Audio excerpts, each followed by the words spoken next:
வீட்டு வேலை ஆரம்பித்தேன். எனக்கு சில விஷயங்கள் தப்பாக பட்டுச்சு. எனக்கு எதிராக சில பேர் வேலை செய்கிற மாதிரியும், என்னை ஏதோ பண்ணுறதுக்கு முயற்சி பண்ணுறாங்க மாதிரி தோணுச்சு. அது என்னன்னு சரியாக தெரியலை. நைட்டு பூரா கொஞ்சம் யோசிச்சு பார்த்தேன், சரியாக தெரியல. காலைல தூங்கி எழுந்திரிச்சு வந்ததும் வீட்டை சுற்றி வேறு நாய்ங்களாம் குலைச்சிச்சு. ஒன்றும் புரியலை. அப்புறம் பார்த்தோம்னாக்கா திடீர்னு நான் பின்னாடி உட்காந்துருந்தேன் துணி துவைக்கிற கட்டையில். 2 கோழி இப்படியாந்து திடீர்னு ஒரு பயங்கரமான சத்தம் போட்டுச்சு. ஒன்றும் புரியலை.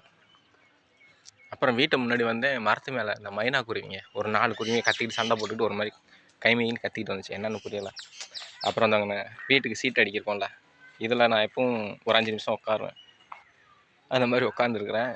திடீர்னு என் தம்பி ஒய்ஃப் ஓடியாருது. அப்படின்னு அந்த சீட்டில் உட்காராதீங்க, அதுக்கு நீங்கள் உட்காந்துருக்க நேராக தான் ஒரு பாம்பு போய் நுழைஞ்சிச்சு அப்படின்னாங்க. கொஞ்சம் அசந்திருந்தாக்க போட்டிருக்கோம்.